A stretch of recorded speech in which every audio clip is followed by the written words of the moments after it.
are committed to protecting the Constitution. बहुत बहुत शुक्रिया माननीय सभापति जी। मैं आज यहाँ मजलूमों की आवाज़ बनकर खड़ा हूँ।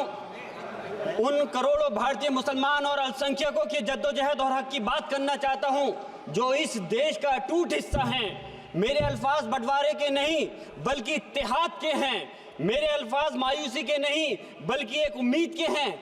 ऐसी उम्मीद जो कि हमारे इस देश को जोड़ना चाहती है। हमारे संविधान को बनाने के लिए हमारे बाबा भीमराव अंबेडकर साहब, मौलाना अबुल कलाम आज़ाद साहब, डॉक्टर जाकिर हुसैन साहब ने मिलकर के इस संविधान को बहुत मेहनत के साथ बनाया था। ये सिर्फ किताब की शक्ल में देने के लिए नहीं है। आज संविधान के उस पर मैं कहना चाहता हूं कि भारत का संविधान इंसाफ, आज़ादी और भाईचारगी की जिंदा गवाही है और ये गारंटी देता है कि नागरिक हर मजहब, जात या नस्ल पर इज्जत के साथ गुजार सकते हैं जिंदगी। लेकिन अफसोस है, एक मुस्लिम रहनुमा की हैसियत से मुझे इस दस्तावेज पर बेपनाह फख्र है जो कि दस्तावेज जो संविधान हमें इजाजत देता है। आर्टिकल 15 के मुताबिक किसी भी नागरिक को मजहब, जात, लिंग, नस्ल या जन्म के स्थान पर भेदभाव नहीं किया जाएगा।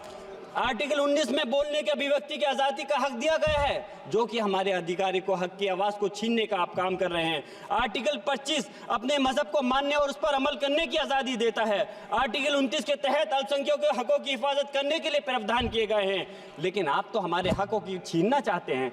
माननीय सभापति जी, मैं आपके माध्यम से कहना चाहता हूँ कि आर्टिकल 30 के अंदर अपने तालीमी इदारों को कायम करने और उनके चलाने का हक है, लेकिन हमारे साथ ज्यादती हो रही है। ये संविधान को अगर आप कमजोर करेंगे तो याद रखना ये देश कमजोर होगा, हमारा मुल्क कमजोर होगा। जो संविधान के प्रति वफादार नहीं हो सकते वो हमारे मुल्क के प्रति वफादार नहीं हो सकते। मैं उस संभल की सरजमी से आता हूं जहां पर 15 दिन पहले एक संविधान को कमजोर करने का काम किया गया। वहां पे जिस प्रकार से 5 मजलूमों की जान ले ली गई, जिस तरह से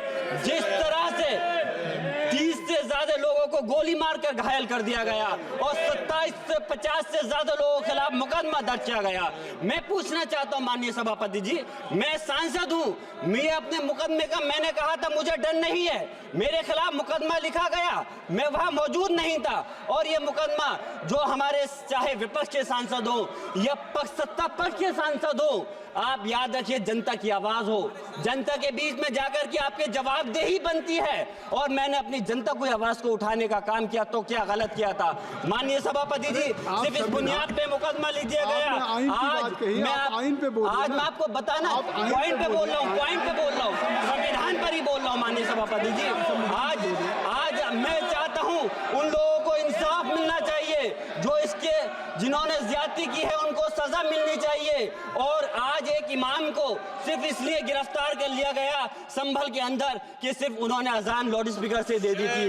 अफसोस है कि आज हमारे साथ ऐसी ज्यादती हो रही है। माननीय अध्यक्ष जी, हमारा संविधान किसानों को मजबूती की बात करता है जो इस देश की रीढ़ की हड्डी है। 130 किसान जो 10 दिन से ज्यादा समय से जेल में बंद हैं, आप किसानों को हक नहीं दे पा रहे तो किसको हक देने का काम करोगे? मैं अफसोस करता हूँ आज पूरे प्रदेश और मुल्क के अंदर जिस तरह से हमारे लोगों की हिफाजत नहीं की जा रही। एक मॉब लिंचिंग सिर्फ धर्म के नाम पर, अगर कोई मुस्लिम है, ओबीसी है या पिछड़ा समाज का, एससी समाज का है तो नाम पूछ करके उसकी हत्या कर दी जाती है। बुलडोजर चलाए जा रहे हैं। हेट स्पीच, अगर कोई हम कुछ बोलते हैं तो हेट स्पीच करके मुकदमा दर्ज कर देते हैं। और जो हमारे धार्मिक आका हमारे सल्लल्लाहु अलैहि वसल्लम की शान में गुस्ताखी करता है उनके खिलाफ कोई कार्रवाई नहीं। मेरे पास समय कम है इसलिए तेजी के साथ में मुझे बोलना पड़ रहा है। माननीय सभापति महोदय जी, ये सवाल बंटवारे का नहीं बल्कि हम वतनों के लिए जिनका जमीर मर गया है उनके जमीर को जिंदा करने के लिए है। हम चाहते हैं इस देश की आजादी, हमारी देश की सभापति जी, बस मैं अपनी बात खत्म कर रहा हूं, 1 मिनट।